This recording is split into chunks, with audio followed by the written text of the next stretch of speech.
Orion X vous présente cette semaine les images d'une nouvelle technique de traitement du cancer du rein. Une approche percutanée où l'ablation de la tumeur est obtenue par émission de micro-ondes. Ce traitement dit de précision est réalisé en insérant une électrode au cœur de la tumeur. Illustration avec le cas de ce patient d'une quarantaine d'années, traité à l'hôpital Necker et commenté par le professeur Jean-Michel Correas.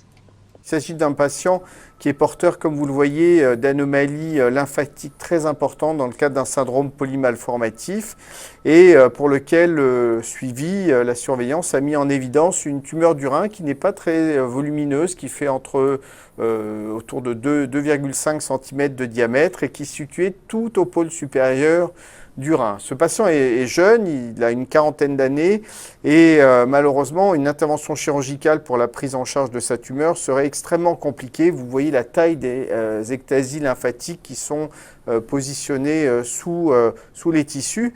Et d'autre part, vous noterez l'extrême profondeur qui sépare la lésion de la peau puisqu'elle est quasiment à 20 cm de profondeur, entre 18 et 20 cm de profondeur. Donc une tumeur très profonde, hypervascularisée, que nous avons biopsiée, qui correspond à un carcinome rénal, donc à une véritable tumeur du rein de bas grade. Après en avoir longuement discuté en réunion de concertation multidisciplinaire, ce patient a été traité assez récemment par cette nouvelle technique qui est le traitement par micro-ondes. Donc l'électrode que vous pouvez voir ici est composé de plusieurs parties avec un générateur de micro-ondes qui est positionné à 1 cm environ en amont de l'extrémité de l'aiguille. Et donc on va positionner cette électrode dans la tumeur.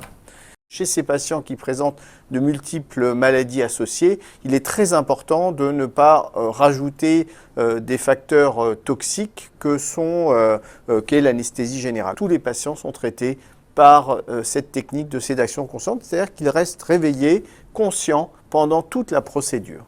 Et donc sous échographie et sous scanner, nous allons guider la mise en place de l'aiguille directement dans les tissus. Et comme vous le voyez, d'emblée déjà, l'aiguille, l'électrode de traitement qu'on appelle antenne est déjà pas trop mal positionnée. Et donc vous le voyez, juste après quelques essais, eh bien, on a réussi à positionner l'aiguille juste en regard finalement de la lésion que l'on veut traiter. Et comme ce patient ne présente pas d'insuffisance rénale, on va pouvoir effectuer une injection de produit de contraste iodé qui va vérifier le positionnement. Évidemment, positionner une aiguille à 20 cm de profondeur dans une lésion qui mesure 15 mm, c'est difficile. Et donc vous voyez ici, l'électrode est parfaitement en place au sein de la tumeur qui est dans le pôle supérieur du rein et qui est ici.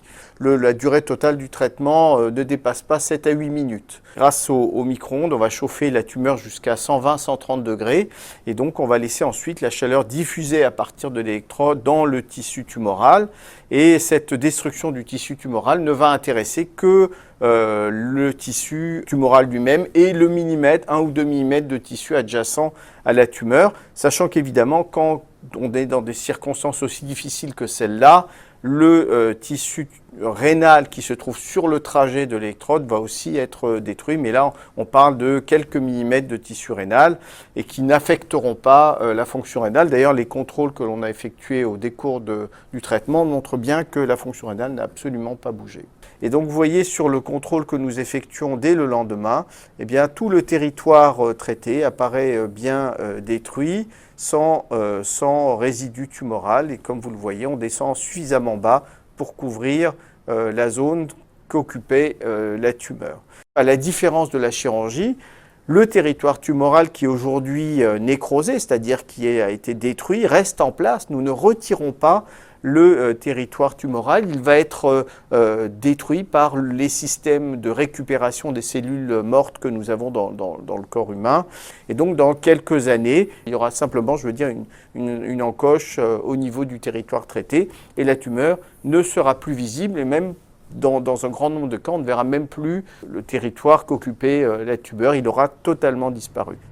C'est la fin de ce numéro, merci de votre attention. Rendez-vous le mois prochain pour découvrir un nouveau cas clinique.